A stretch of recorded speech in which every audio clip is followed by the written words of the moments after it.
And away we go. I'm like looking at two people. That'd probably be easier though. And a little itchy. Had a reaction to something and been trying to burn it off with that apple cider vinegar. It seems to be working, but boy does that burn. Little cloudy day, but beautiful regardless. Lord, thank you for today, and thank you for your new mercies, knowing that so much went on last night. Ask for your comfort for those that are hungry for you, Lord, hungry for truth and hungry for growth, and hoping that you make a difference. They would be traveling to and fro. You said everyone would be traveling when you arrived. And Lord, we ask that you would intercede and wake us up, that your Spirit would drive us to your word and give us understanding, Lord. You would pour out your Spirit on the end of times. And Lord, intercede for us. Bless those that are already watching. Bless those that are in your word. Bless those that are at church and seeking their peace in you. Be still and know that he is God. You got to be still more. One of those things I have trouble with, staying still. But all to his glory, in Jesus' name, amen. So if we're following along, we're in the book of Romans now. And Romans isn't for the faint. It actually would probably scare away many, because Romans tells us of how the times were when Paul was there, and what things he encountered, and what atrocities were taking place, and how homosexuality was going on in our political, the government up there.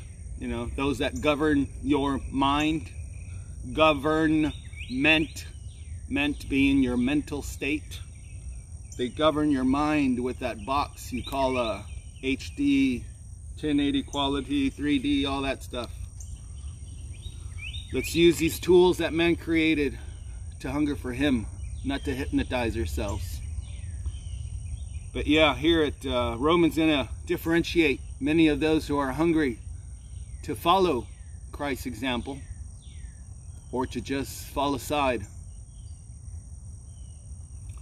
And the life of Paul testifies of how adamant, how clear, how focused, how intolerant he was of any of their ways, because he knew he came to share with them the only hope anyone has, and that is only through him. So let's go to Romans 1, 2, and 3. Paul, a slave of Jesus Christ, called as an apostle and singled out for God's good news, which he promised long ago through his prophets in the Holy Scriptures, concerning his Son, Jesus Christ our Lord, who was a descendant of David according to the flesh, and was established as a powerful Son of God by the resurrection from the dead, according to the Spirit of holiness. We have received grace and apostleship through him to bring about the obedience of faith among all the nations on behalf of his name, including yourselves, who are also Jesus Christ by calling. To all who are in Rome, loved by God, called as saints, grace to you and peace from God our Father and the Lord Jesus Christ. First, I thank my God through Jesus Christ for all of you, because of the news of your faith is being reported in all the world, flat world that is. For God, whom I serve with my spirit in telling the good news about his Son, is my witness that I constantly mention to you always asking in my prayers that if it is somehow in God's will, I may now at last succeed in arriving here to you. For I want very much to see you, that I may impart to you some spiritual gift to strengthen you. That is, to be mutually encouraged by each other's faith, both yours and mine. Now I want you to know, brothers, that I often planned to come to you, but was prevented until now, in order that I might have a fruitful ministry among you, just as among the rest of the Gentiles. I am obligated both to Greeks and barbarians, both to the wise and to the foolish. So I am eager to preach the good news to you also who are in Rome. For I am not ashamed of the gospel, because it is God's power for salvation for everyone who believes, first to the Jew, and then also to the Greek. For in it God's righteousness is revealed from faith to faith, just as it is written, the righteous will live by faith. For God's wrath is revealed from heaven against all godlessness and unrighteousness of people, who by their unrighteousness suppress the truth. Since what can be known about God is evident among them, because God has shown it to them. From the creation of the world, his invisible attributes, that is, his eternal power and divine nature, have been clearly seen, being understood through what he has made. As a result, people are without excuse. For though they knew God, they did not glorify him as God or show gratitude. Instead, their thinking became nonsense, and their senseless minds were darkened.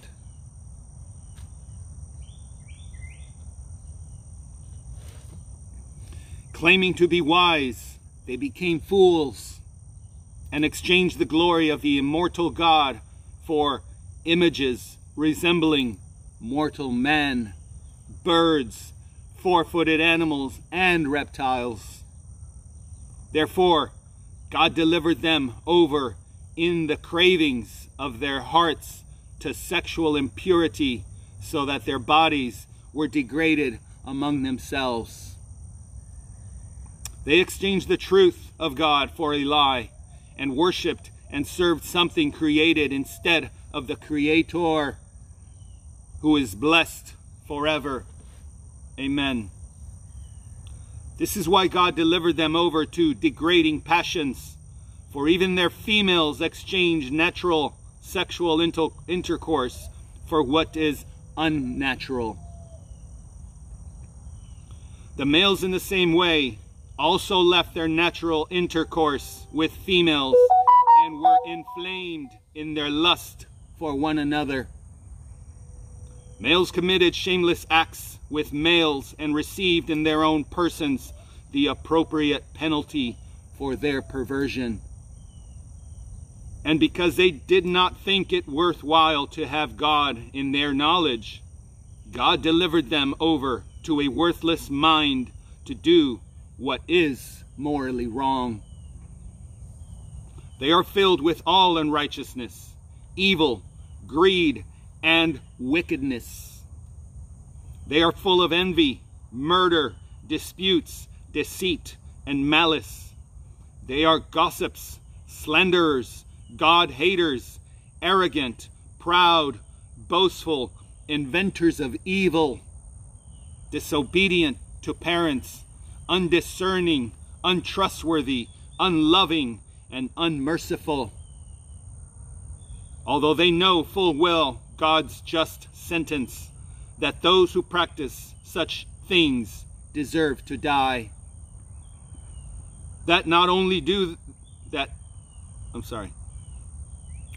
Although they know full well God's just sentence, that those who practice such things deserve to die, they not only do them, but even applaud others who practice them. 2. Therefore, any one of you who judges is without excuse. For when you judge another, you condemn yourself, since you, the judge, do the same things. Speaking to all of us, alrighty? We know that God's judgment on those who do such things is based on the truth. Do you really think any one of you who judges those who do such things, yet do the same, that you will escape God's judgment? Or do you despise the riches of His kindness, restraint, and patience, not recognizing that God's kindness is intended to lead you to repentance? But because of your hardness and unrepentant heart, you are storing up wrath for yourself in the day of wrath, when God's righteous judgment is revealed. He will repay each one according to his works. Eternal life to those who by patiently doing good seek for glory, honor, and immortality, but wrath and indignation to those who are self-seeking and disobey the truth, but are obeying unrighteousness. Affliction and distress for every human being who does evil, first to the Jew and also to the Greek. But glory, honor, and peace for everyone who does good, first to the Jew and also to the Greek. There is no favoritism with God. All those who sinned without the law will also perish without the law. And all those who sinned under the law will be judged by the law.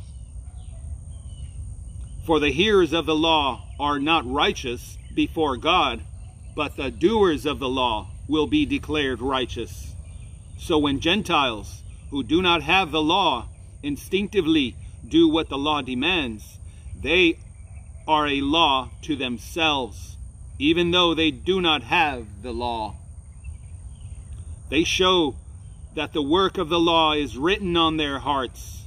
Their consciences testify in support of this, and their competing thoughts either accuse or excuse them on the day when God judges what people have kept secret, according to my gospel through Christ Jesus. Now, if you call yourself a Jew and rest in the law and boast in God and know His will and approve the things that are superior, being instructed from the law, and are convinced that you are a guide for the blind, a light to those in darkness, an instructor of the ignorant, a teacher of the immature, having in the law the full expression of knowledge and truth, you then who teach another, do you not teach yourself? You who preach, you must not steal, do you steal?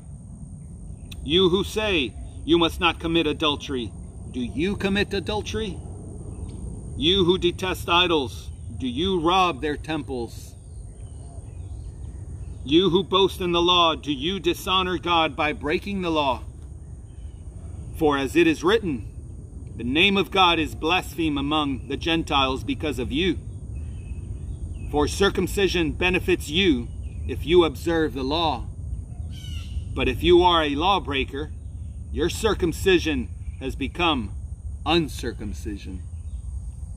A man who is physically uncircumcised, but who fulfills the law, will judge you who are a lawbreaker in spite of having the letter of the law and circumcision. For a person is not a Jew who is one outwardly, and true circumcision is not something visible in the flesh. On the contrary, a person is a Jew who is one inwardly, and circumcision is of the heart, by the Spirit, not the letter. His praise is not from men, but from God. 3. So what advantage does a Jew have, or what is the benefit of circumcision? Considerable in every way.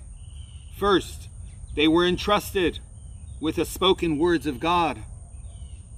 What then? If some did not believe, will their unbelief cancel God's faithfulness? Absolutely not. God must be true, but everyone is a liar, as it is written, that you may be justified in your words and triumph when you judge. But if your unrighteousness highlights God's righteousness, what are we to say? I use a human argument. Is God unrighteous to inflict wrath? Absolutely not. Otherwise, how will God judge the world? But if by my lie God's truth is amplified to his glory, why am I also still judged as a sinner? And why not say, just as some people slanderously claim we say, let us do evil so that good may come? Their condemnation is deserved. What then? Are we any better? Not at all. For we have previously charged that both Jews and Gentiles are all under sin. As it is written, there is no one righteous, not even one. There is no one who understands. There is no one who seeks God. All have turned away. Together they have become useless. There is no one who does good. There is not even one. Their throat is an open grave.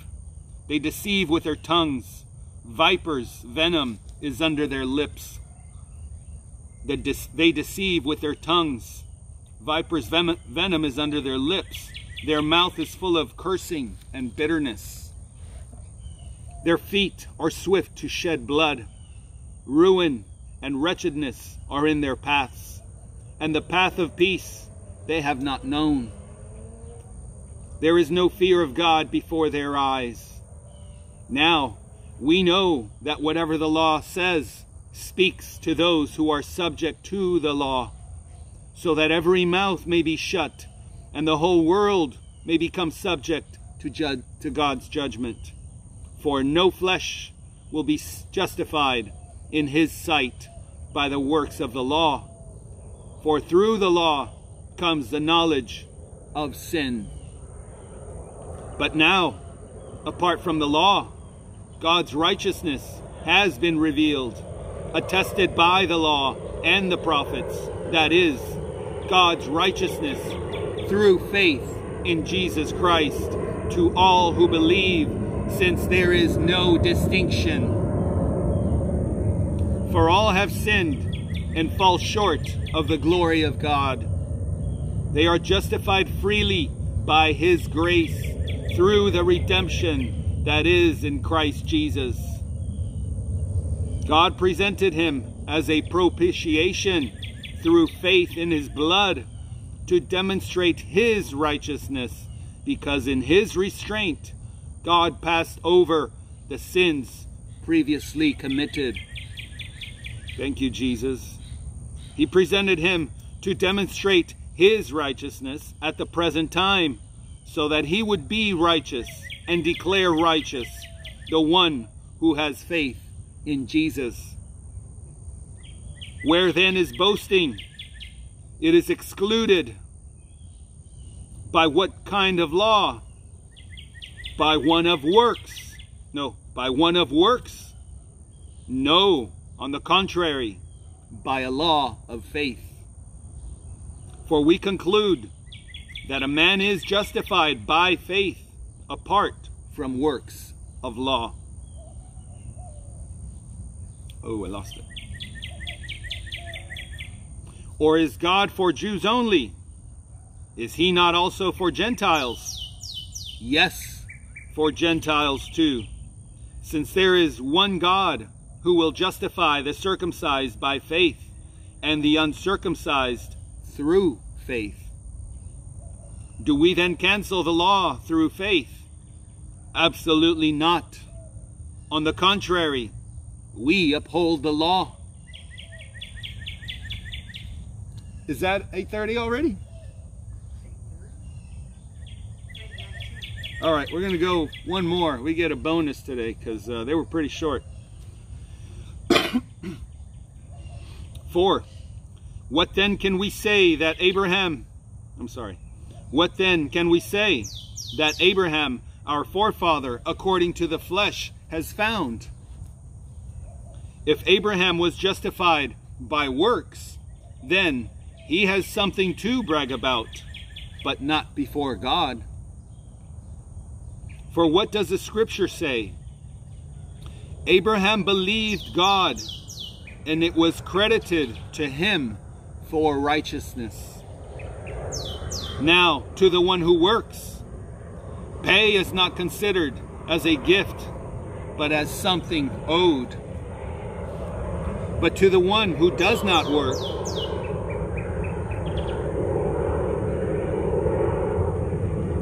that's the third plane in less than 20 minutes. And they will be traveling to and fro by air and by sea when Christ returns. So, any minute now. But to the one who does not work, but believes on him who declares righteous the ungodly, his faith is credited for righteousness. Likewise, David also speaks of the blessing of the man to whom God credits righteousness apart from works. How happy those whose lawless acts are forgiven and whose sins are covered. How happy the man whom the Lord will never charge with sin. Is this blessing only for the circumcised then? Or is it also for the uncircumcised? For we say, faith was credited to Abraham for righteousness. How then was it credited while he was circumcised or uncircumcised? Not while he was circumcised, but uncircumcised. And he received the sign of circumcision as a seal of the righteousness that he had by faith, while still uncircumcised. This was to make him the father of all who believe but are not circumcised, so that righteousness may be credited to them also. And he became the father of the circumcised, not only to those who are circumcised, but also to those who follow in the footsteps of the faith of our father Abraham had while still uncircumcised. For the promise to Abraham, or to his descendants, that he would inherit the world was not through the law, but through the righteousness that comes by faith. If those who are of the law are heirs, faith is made empty, and the promise is canceled. For the law produces wrath, but where there is no law, there is no transgression. This is why the promise is by faith, so that it may be according to grace, to guarantee it to all the descendants, not only to those who are of the law, but also to those who are of Abraham's faith. He is the father of us all in God's sight, as it is written, I have made you the father of many nations. He believed in God, who gives life to the dead and calls things into existence that do not exist. Against hope, with hope he believed, so that he became the father of many nations, according to what had been spoken. So will your descendants be. He considered his own body to be already dead, since he was about 100 years old, and the deadness of Sarah's womb without weakening in the faith. He did not waver in unbelief at God's promise, but was strengthened in his faith and gave glory to God, because he was fully convinced that what he had promised, he was also able to perform. Therefore, it was credited to him for righteousness. Now it was credited to him was not written for Abraham alone, but also for us. It will be credited to us who believe in him who raised Jesus our Lord from the dead. He was delivered up for our trespasses and raised for our justification. Let's go one more. 5. Therefore, since we have been declared righteous by faith, we have peace with God through our Lord Jesus Christ. Also through him we have obtained access by faith into his grace in which we stand. And we rejoice in the hope of the glory of God. And not only that, but we also rejoice in our afflictions, because we know that affliction produces endurance. Endurance produces proven character, and proven character produces hope. This hope does not disappoint, because God's love has been poured out in our hearts through the Holy Spirit who was given to us. For while we were still helpless, at the appointed moment, Christ died for the ungodly. For rarely will someone die for a just person, though for a good person, perhaps someone might even dare to die. But God proves his own love for us in that while we were still sinners, Christ died for us. Much more then, since we have now been declared righteous by his blood, we will be saved through him from wrath. For if, while we were enemies, we were reconciled to God through the death of his Son, then how much more, having been reconciled, will we be saved by his life? And not only that, but we also rejoice in God through our Lord Jesus Christ, through whom we have now received reconciliation. Therefore, just as sin entered the world through one man, and death through sin, in this way death spread to all men, because all sinned. In fact, sin was in the world before the law, but sin is not charged to one's account when there is no law. Nevertheless, death reigned from Adam to Moses, even over those who did not sin in the likeness of Adam's transgression. He is a prototype of the coming one. But the gift is not like the trespass. For if by the one man's trespass the many died, how much more have the grace of God and the gift overflowed to the many by the grace of the one man, Jesus Christ. And the gift is not like the one man's sin, because from one sin came the judgment, resulting in condemnation, but from many trespasses came the gift, resulting in justification. Since by the one man's trespass death reigned through the one man, how much more will those who receive the overflow of grace and the gift of righteousness reign in life through the one man, Jesus Christ? So then, as through one trespass there is condemnation for everyone, so also through one righteous act there is life-giving justification for everyone.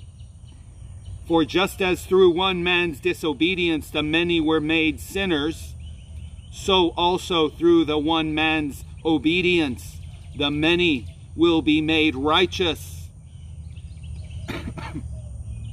The law came along to multiply the trespass, but where sin multiplied, grace multiplied even more, so that just as sin reigned in death, so also grace will reign through righteousness, resulting in eternal life through Jesus Christ our Lord. And we say, amen. So for those who want to continue, 6 through the rest, I think this is also a 20 chapter book. Let me see. Corinthians. No, it's only, no, it is. Let me see. We're in Corinthians. It's only 16 chapters. So we've got about 11 to go. We should finish it up today, huh? No, we're going to Spanish. Señor, gracias por tu palabra y por la gente que todavía puede viajar. Señor, que lleguen a su destinación y que lleguen con palabra tuya, Señor, de verdad y de vida. Despiértanos, Señor, danos hambre de ti. Haznos recordar, Señor, tus principios y tu gracia que abundó para todos. Tan solo recibir tu palabra y creer. Para tu gloria, Señor, en el nombre de Cristo Jesús. Amén. Pablo, siervo de Jesucristo, llamado a ser apóstol, apartado para el Evangelio de Dios, que él había prometido antes por sus profetas en las Santas Escrituras, acerca de su Hijo, nuestro Señor Jesucristo, que era del linaje de David, según la carne, que fue declarado Hijo de Dios con poder, según el Espíritu de Santidad, por la resurrección de entre los muertos, y por quien recibimos la gracia y el apostolado, para la obediencia a la fe en todas las naciones, por amor de su nombre, entre las cuales estáis también vosotros, llamados a ser de Jesucristo. A todos los que estáis en Roma, amados de Dios, llamados a ser santos, gracia y paz a vosotros, de Dios nuestro Padre y del Señor Jesucristo.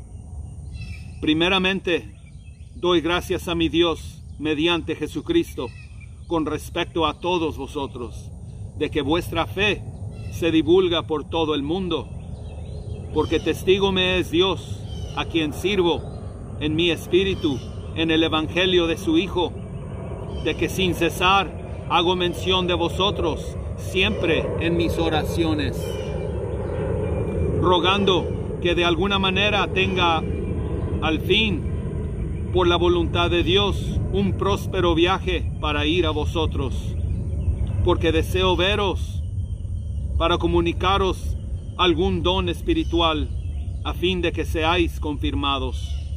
Esto es, para ser mutuamente confortados por la fe, que nos es común a vosotros y a mí.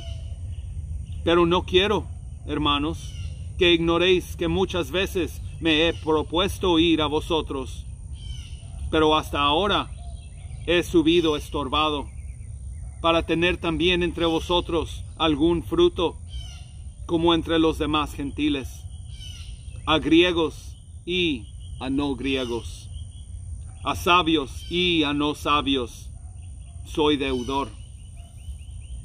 Así que, en cuanto a mí, pronto estoy a anunciaros el Evangelio también a vosotros que estáis en Roma. Porque no me avergüenzo del Evangelio, porque es poder de Dios para salvación a todo aquel que cree, al judío primeramente, y también al griego. Porque en el Evangelio la justicia de Dios se revela por fe y para fe, como está escrito, mas el justo por la fe vivirá. Porque la ira de Dios se revela desde el cielo contra toda impiedad e injusticia de los hombres, que detienen con injusticia la verdad. Porque lo que de Dios se conoce les es manifiesto, pues Dios se lo manifestó. porque las cosas invisibles de Él, su eterno poder y deidad, se hacen claramente visibles desde la creación del mundo, siendo entendidas por medio de las cosas hechas, de modo que no tienen excusa. Pues habiendo conocido a Dios, no le glorificaron como a Dios, ni le dieron gracias, sino que se envanecieron en sus razonamientos, y su necio corazón fue entenebrecido. Profesando ser sabios, se hicieron necios, y cambiaron la gloria del Dios incorruptible en semejanza de imagen de hombre corruptible, de aves, de cuadrúpedos y de reptiles. Por lo cual también Dios los entregó a la inmundicia en las concupiscencias de sus corazones, de modo que deshonran entre sí sus propios cuerpos, ya que cambiaron la verdad de Dios por la mentira, honrando y dando culto a las criaturas antes que al Creador, el cual es bendito por los siglos. Amén. Por esto Dios los entregó a pasiones vergonzosas, pues aún sus mujeres cambiaron el uso natural por el que es contra naturaleza. Y de igual modo, también los hombres, dejando el uso natural de la mujer, se encendieron en su lascivia unos con otros, cometiendo hechos vergonzosos hombres con hombres, y recibiendo en sí mismos la retribución debida a su extravío. Y como ellos no aprobaron tener en cuenta a Dios, Dios los entregó a una mente reprobada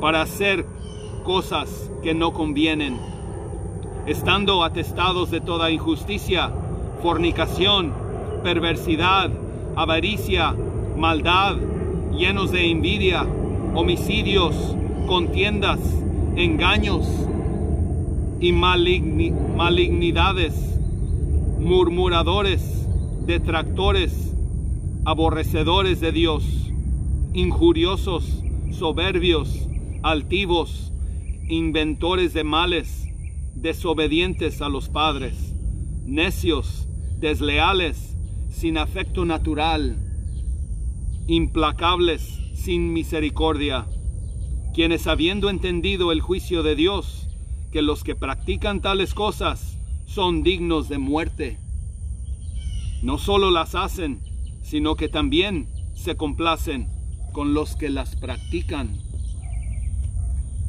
Por lo cual, eres inexcusable, oh hombre, quien quiera que seas tú que juzgas.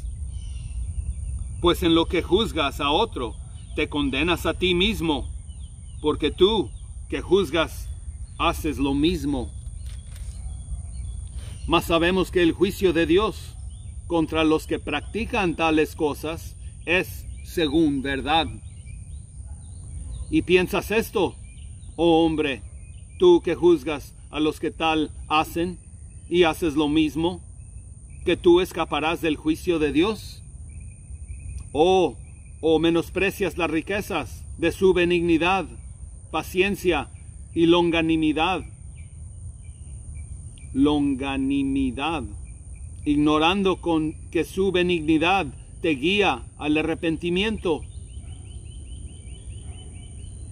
Es pregunta. ¿O menosprecias las riquezas de su benignidad, paciencia y longanimidad, ignorando que su benignidad te guía al arrepentimiento? Pero tu dureza y por tu corazón no arrepentido, atesoras para ti mismo ira para el día de la ira y de la revelación del justo juicio de Dios, el cual pagará a cada uno conforme a sus obras. Vida eterna a los que, perseverando en bien hacer, buscan gloria y honra e inmortalidad, pero ira y enojo a los que son contenciosos y no obedecen a la verdad, sino que obedecen a la injusticia. Tribulación y angustia sobre todo ser humano que hace lo malo, el judío primeramente y también el griego. Pero gloria y honra y paz a todo el que hace lo bueno, al judío primeramente y también al griego, porque no hay acepción de personas para con Dios. Porque todos los que sin ley han pecado, sin ley también perecerán. Y todos los que bajo la ley han pecado, por la ley serán juzgados. Porque no son los oidores de la ley los justos ante Dios, sino los hacedores de la ley serán justificados.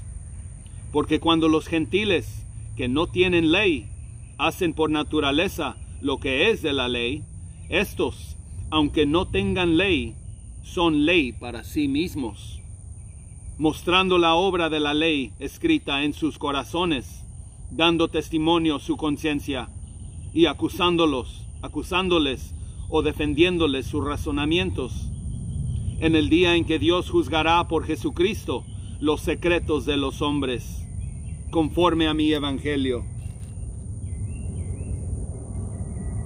He aquí, tú tienes el sobrenombre de judío, y te apoyas en la ley, y te glorías en Dios, y conoces su voluntad, e instruido por la ley, apruebas lo mejor, y confías en que eres guía de los ciegos, luz de los que están en tinieblas, instructor de los indoctos, maestros de niños, que tienes en la ley la forma de la ciencia y de la verdad. Tú, pues, que enseñas a otro, ¿no te enseñas a ti mismo? Tú que predicas que no se ha de hurtar, ¿hurtas? Tú que dices que no se ha de adulterar, ¿adulteras?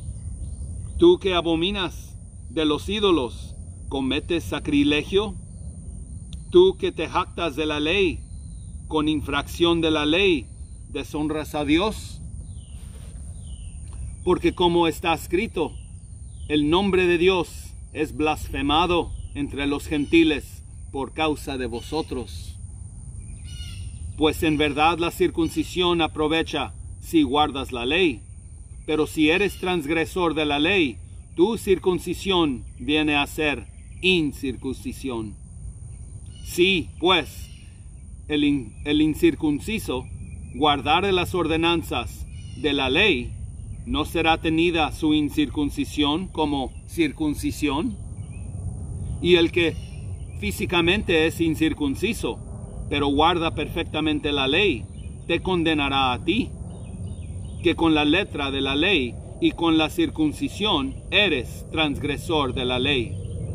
Pues no es judío el que lo es exteriormente, ni es la circuncisión la que se hace exteriormente en la carne, sino que es judío el que lo es en lo interior, y la circuncisión es del corazón, en espíritu, no en letra, la alabanza del cual no viene de los hombres, sino de Dios. 3. ¿Qué ventaja tiene pues el judío? ¿O de qué aprovecha la circuncisión? Mucho, en todas maneras. Primero, ciertamente les ha sido confiada la palabra de Dios, pues que si algunos de ellos han sido incrédulos, su incredulidad habrá hecho nula la fidelidad de Dios. De ninguna manera. Antes bien sea Dios veraz y todo hombre mentiroso, como está escrito, para que seas justificado en tus palabras y venzas cuando fueres juzgado. Y si nuestra injusticia hace resaltar la justicia de Dios, ¿qué diremos?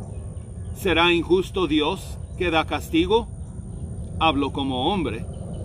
En ninguna manera. De otro modo, ¿cómo juzgaría Dios al mundo? Pero si por mi mentira la verdad de Dios abundó para su gloria, ¿por qué aún soy juzgado como pecador? ¿Y por qué no decir, como se nos calumnia, y como algunos cuya condenación es justa, afirman que nosotros decimos, hagamos males para que vengan bienes? ¿Qué pues?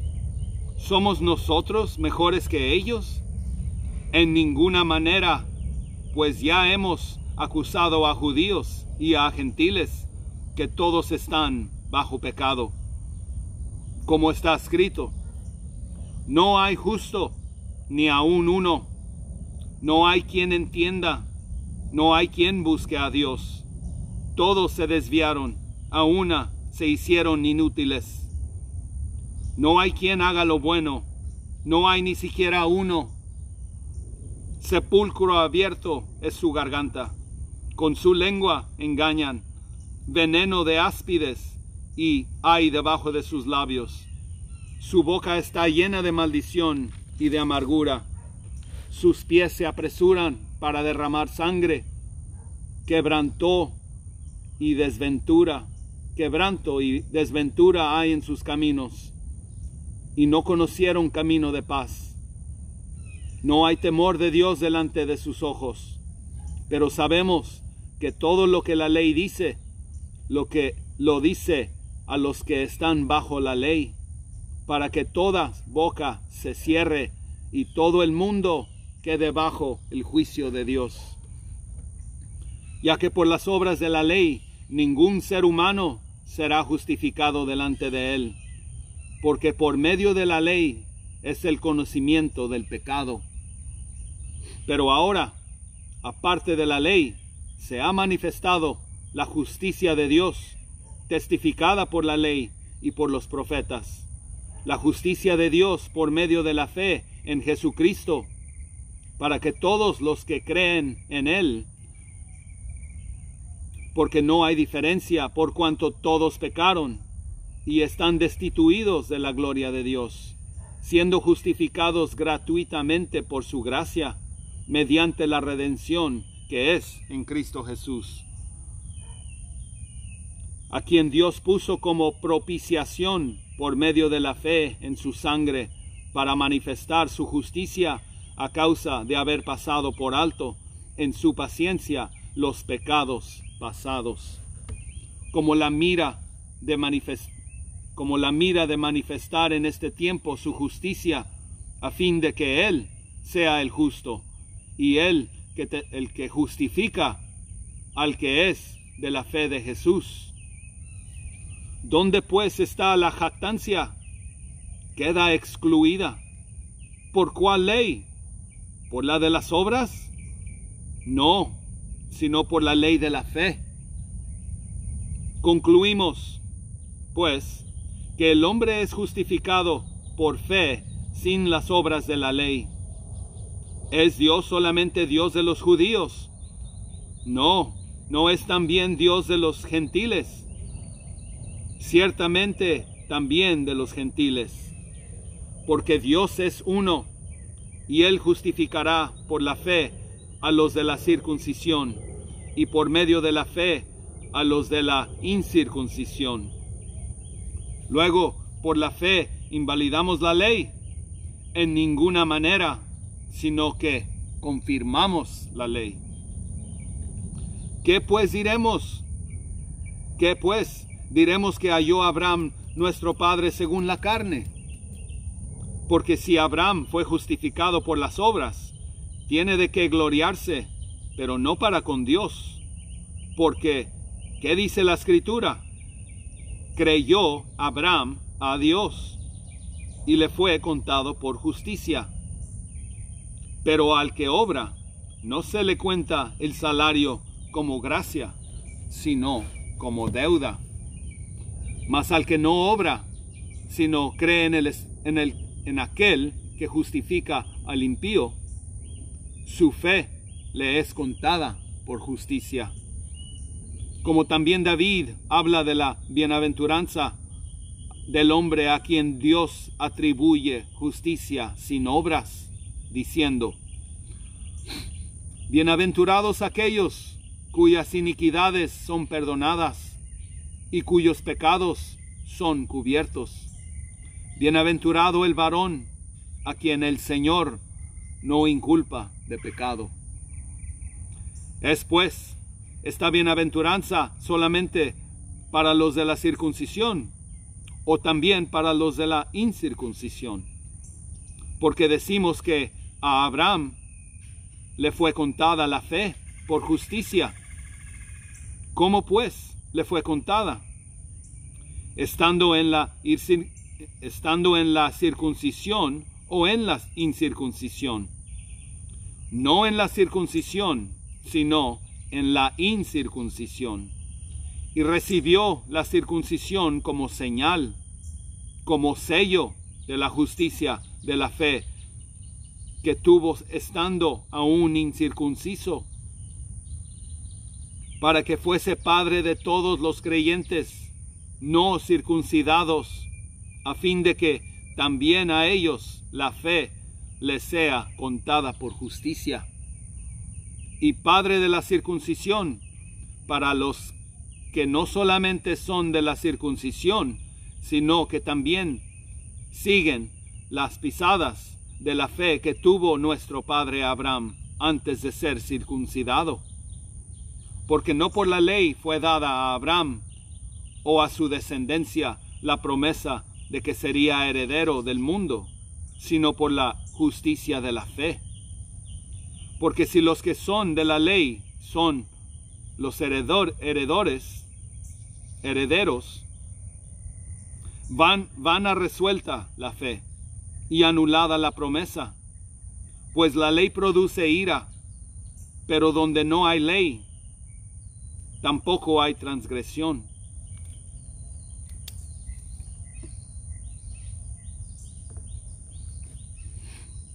Por tanto, es por fe, para que sea por gracia, a fin de que la promesa sea firme para toda su descendencia, no solamente para la que es de la ley, sino también para la que es de la fe de Abraham, el cual es Padre de todos nosotros. Como está escrito: te he puesto por padre de muchas gentes delante de Dios, a quien creyó, el cual da vida a los muertos y llama a las cosas que no son como si fuesen. Él creyó en la esperanza contra esperanza, para llegar a ser padre de muchas gentes, conforme a lo que se le había dicho: así será tu descendencia. Y no se debilitó en la fe al considerar su cuerpo, que estaba ya como muerto, siendo de casi 100 años, o la esterilidad de la matriz de Sara. Tampoco dudó por incredulidad de la promesa de Dios, sino que se fortaleció en fe, dando gloria a Dios, plenamente convencido de que era también poderoso para hacer todo lo que había prometido, por lo cual también su fe le fue contada por justicia.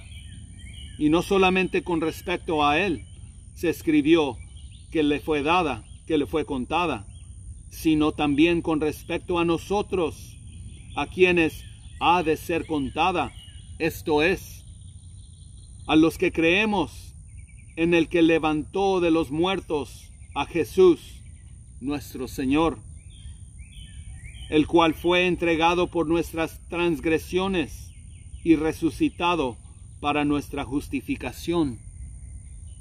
5. Justificados pues por la fe, tenemos paz para con Dios por medio de nuestro Señor Jesucristo, por quien también tenemos entrada por la fe a esta gracia en la cual estamos firmes y nos gloriamos en la esperanza de la gloria de Dios. Y no solo esto, sino que también nos gloriamos en las tribulaciones, sabiendo que la tribulación produce paciencia, y la paciencia prueba, y la prueba, esperanza, y la esperanza no avergüenza, porque el amor de Dios ha sido derramado en nuestros corazones por el Espíritu Santo que nos fue dado. Porque Cristo, cuando aún éramos débiles, a su tiempo murió por los impíos. Ciertamente apenas morirá alguno por un justo. Con todo, pudiera ser que alguno osara morir por el bueno. Mas Dios muestra su amor para con nosotros, en que siendo aún pecadores, Cristo murió por nosotros. Pues mucho más, estando ya justificados en su sangre, por él seremos salvos de la ira. Porque si siendo enemigos fuimos reconciliados con Dios por la muerte de su Hijo, mucho más, estando reconciliados, seremos salvos por su vida. Y no solo esto, sino que también nos gloriamos en Dios por el Señor nuestro Jesucristo, por quien hemos recibido ahora la reconciliación. Por tanto, como el pecado entró en el mundo por un hombre, y por el pecado la muerte, así la muerte pasó a todos los hombres, por cuanto todos pecaron. Pecamos. Pues antes de la ley había pecado en el mundo, pero donde no hay ley, no se inculpa del pecado. No obstante, reinó la muerte desde Adán hasta Moisés, aun en los que no pecaron a la manera de la transgresión de Adán, el cual es figura del que había de venir. Pero el don no fue como la transgresión, porque si por la transgresión de aquel uno murieron muchos, pero el don no fue como la transgresión, porque si por la transgresión de aquel uno murieron los muchos, abundaron mucho más para los muchos la gracia y el don de Dios por la gracia de un hombre, Jesucristo. Y con el don no sucede como en el caso de aquel uno que pecó, porque ciertamente el juicio vino a causa de un solo pecado para condenación, pero el don vino a causa de muchas transgresiones para justificación. Pues si por la transgresión de uno solo reinó la muerte, mucho más reinarán en vida por un solo, Jesucristo, los que reciben la abundancia de la gracia y del don de la justicia. Así que, como por la transgresión de uno vino la condenación a todos los hombres, de la misma manera, por la justicia de uno vino a todos los hombres la justificación de vida. Porque así como por la desobediencia de un hombre los muchos fueron constituidos pecadores, así también por la obediencia de uno los muchos serán constituidos justos. Pero la ley se introdujo para que el pecado abundase, mas cuando el pecado abundó, sobreabundó la gracia, para que así como el pecado reinó para muerte, así también la gracia reine por la justicia para vida eterna, mediante Jesucristo, Señor nuestro. Por favor, no tomen estas palabras como que yo las escribí. Fueron escritas hace miles de años, aunque no lo crean, porque lo crean o no, la verdad no cambia. Dios sigue siendo el mismo, no porque la lea yo o porque no la lea, sino que lo único que podemos hacer es recibir ese regalo que nos da, que solo por fe y solo a través de Él, de lo que Él hizo, seremos recibidos. Jesus is Lord. Life on Stage.